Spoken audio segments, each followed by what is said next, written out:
Hello Daily Drafters and welcome to the Phyrexia All Will Be One pre-release guide here on the channel designed to help you get ready for your Phyrexia pre-release events this weekend.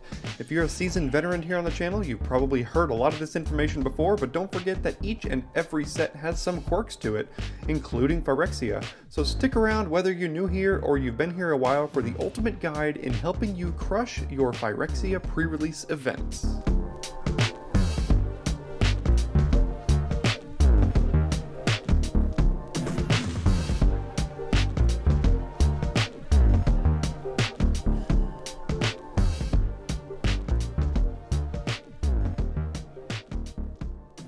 Before we get started, I wanted to mention that if you find the information in today's video helpful, I'd love it if you were able to support the channel in turn by subscribing. These set reviews take a lot of time and effort, and the easiest way you can give back to the channel if you so choose is by subscribing. It costs you absolutely nothing, and will keep you up to date on all things Phyrexia as the set drops on MTG Arena and in paper.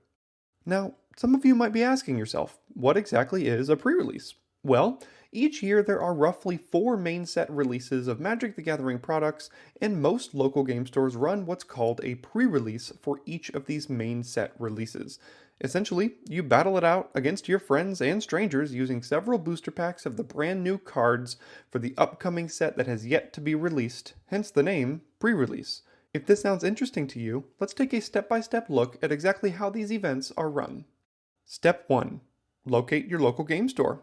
In order to participate in a pre-release event, you'll need to locate one.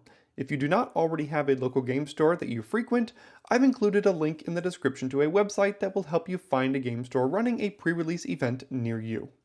Now that you've found where you'll be participating, it's time to get registered. Usually stores will run events all weekend, maybe one on Friday, 2 on Saturday, and 1 on Sunday. Check with your LGS to see when the events are happening and which one you would like to attend. Be sure to note that sometimes these events fill up fast, so you may need to pre-register to ensure you have a spot. It just depends on your store. Other times, you can just walk in and register on the spot. Be sure to find out what's best for your situation. Now that you're registered, it's time for the fun part. When it's time to start the event, you will get handed a pre-release pack, like the one on your screen now. For this set, there is only one pre-release pack that you can receive. In other sets, sometimes you have a choice, but for Phyrexia, we've just got the one. Now that you've got your pack, when the event begins, you'll be instructed to open your pack and begin your deck build. It varies from store to store, but usually you will have about 50 minutes or so to build your deck and get ready for your matches. Let's take a look at what you'll find when you open your pack.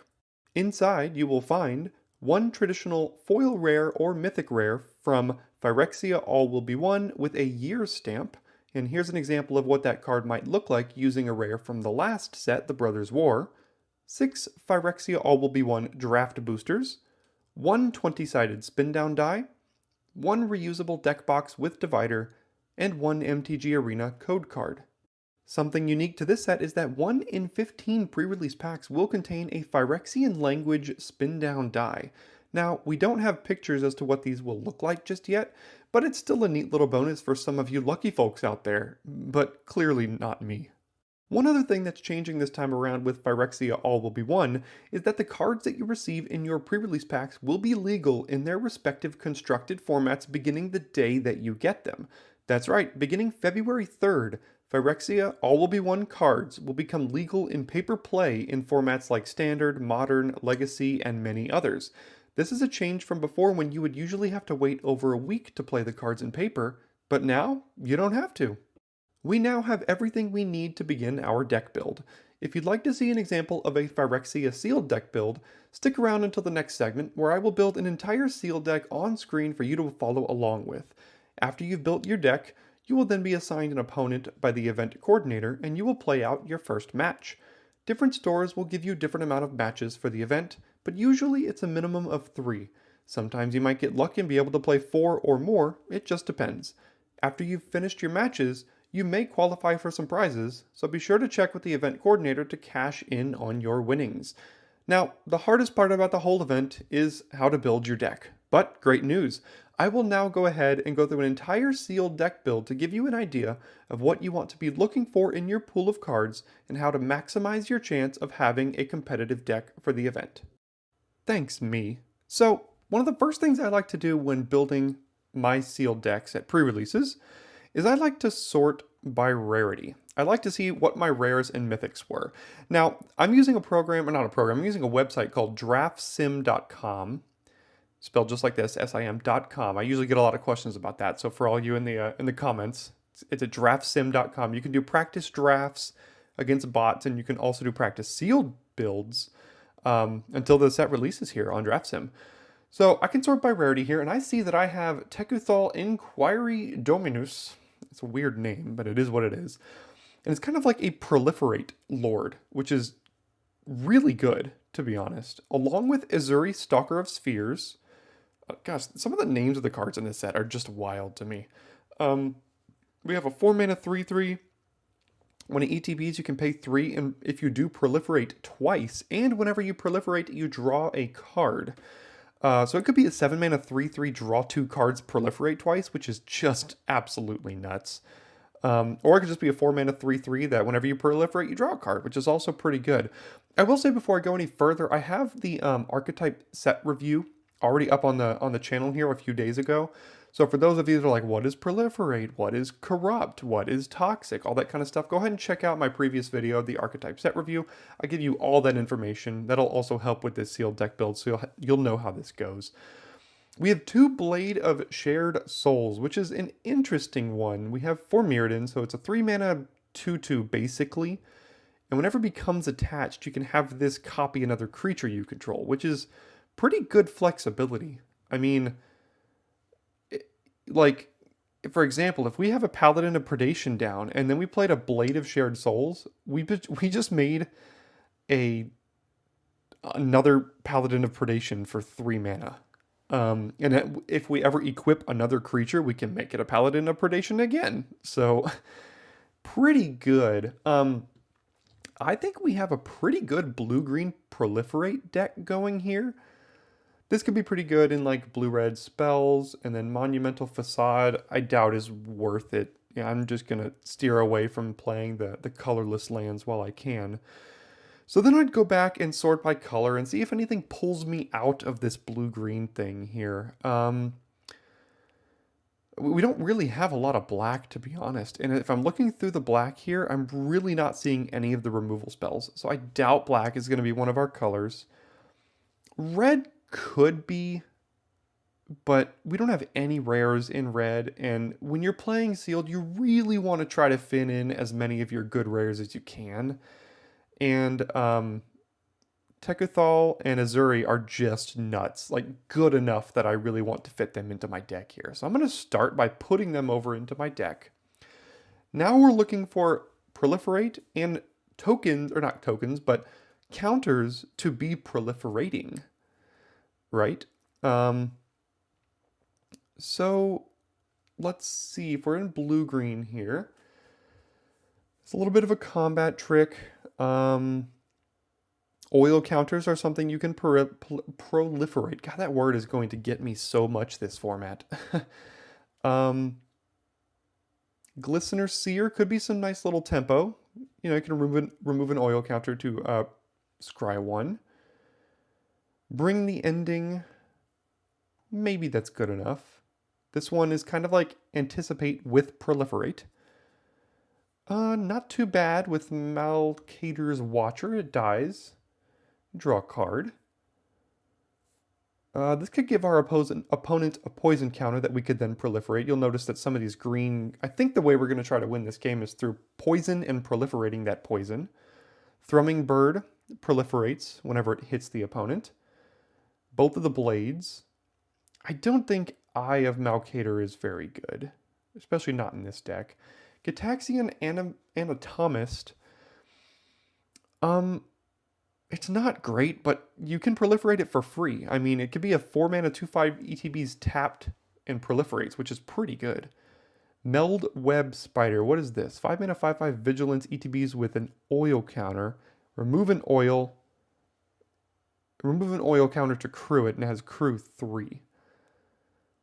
Well, we can proliferate that oil counter to make it crew for free more often. I doubt we're going to want more than one of that, though. This seems like a fine enough card. And then draw 3 cards, proliferate. I'm in for that. I do like the Paladin. In Sealed, this is better. In Draft, this might not be as good. It's pretty expensive. 6 mana, 2/2. Equipped creature gets +4/+4, has trample. Equip for 7 mana. Oh my gosh. So this is like a 6 mana 6/6. Wow. That is weird. But okay, I'll come back to that. So we've got our 2 mana 3/1s, 2 mana 3/2s with upside, and you can sacrifice it to proliferate. 2 of them. Pretty good. 2 mana 2/2s with 2 oil counters. Great things to be proliferating onto. A little bit of removal here. A little bit of combat trick and protection. Let's see, ETBs, choose 1. Yep, we can proliferate with that too. Look at the top 4, reveal a land, put it in your hand, put the rest in the bottom of your library. If you don't, put a card in your hand in this way. Proliferate. All right, Death Touch Toxic 1. We don't have a ton of Toxic, so we're going to have to find a way to get our opponents those poison counters to proliferate. This is just a combat trick, basically. What is this one here? A 3/3 beast with Toxic 1. So a 3 mana 3/3. It also has Corrupted. You can give it flashback. It's pretty good for us. Toxic 3, double of them. 4 mana 4/4 Toxic 3. Noxious Assault. If we're pretty creature heavy, this might be okay. And maybe this card's good enough. I don't know. So,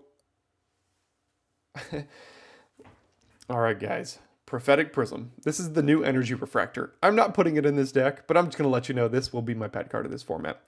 Necrogen Rot Priest would be a great splash. However, we don't really have the ways to splash it. I guess a Prism is a way to splash it. That's kind of irresponsible. So now, so we can see this easier, I swapped it over here. Cards in deck 32. Let's go ahead and sort by CMC now and see what our curve looks like. Can we sort by creatures? Potentially, but it's not the perfect deck building simulator, but it does give us an option here in week -1, so that's pretty good. So I'm thinking we can't really move them around either. Don't really need Bring the Ending here. We're not doing a ton with the Watcher. We don't really care about artifacts. We have a good amount of 2-drops here. I don't know if the Prologue is good enough. It does give our opponent a poison counter, which is good. Lots of Toxic down here, or a couple of Toxic down here. Good Canker Blooms. Predation Steward's good. I think I like the rest of the 2s. Blade is fine, and I think I want to keep some of these things for the Blade to copy. This is great. This is great. This is going to work. This is great. Both of these are fine. This is great. Both of these are great. That's great. So still needs 7 cuts though. This just can't be good enough, can it? I don't think it can. It's a 5 mana 4/3 flyer. I don't know if this is going to be the way that we're winning though. This seems okay. The Assault could be all right depending on our creature count, but I'm going to cut that for now. This card just seems I mean, it's a 6 mana 6/6. That's basically all it is. And trample. 6 mana 6/6 trample with upside. So maybe that is good enough. The Paladin is good. This, what isn't really fitting in here?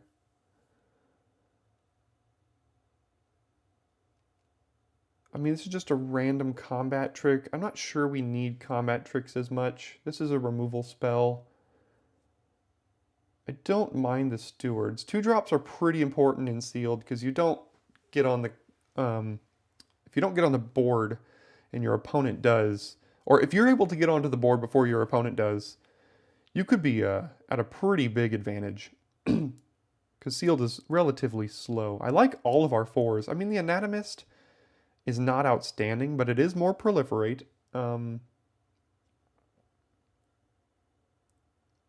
We have to make sure we keep enough Toxic in the deck. So I need to keep something like Prologue in. I need to keep both Stalkers in. I need to keep Paladin in. I need to keep both brutalizers in. Maybe the anatomist is, like, maybe we can keep one of them. We have a lot of proliferate in the deck already, to be honest. I like all of our 3s a lot. I don't know about double blade. Maybe I should only wear one blade. And then maybe something like...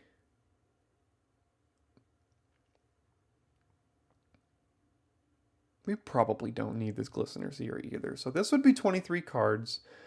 Could then go in and add lands, which I'm just not going to do right now. Something like, 9 green, 8 blue.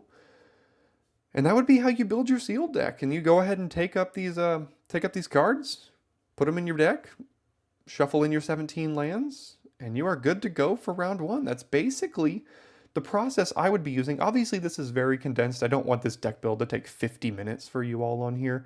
If I had 50 minutes in a store, I might give some of these other things an option. But for now, I think we want to try to fit in some of our best cards here. And I think we're able to do that with a pretty good looking blue-green deck that I think I would happily play at my local pre-release. So yeah, hope you enjoyed this. I hope this entire video was helpful to you and helps you build up the courage needed to go participate in a pre-release event at your LGS this weekend. If you've never been to one before, I highly recommend it. It's one of the absolute most fun ways to play Magic, and you'll meet tons of different players there. If you do end up going, return back to this video and leave a comment to let me know how it went for you. I'd love to hear feedback from each and every one of you about your event. Thanks so much for sticking around to the end of this video, and I will see you soon here at Daily Draft.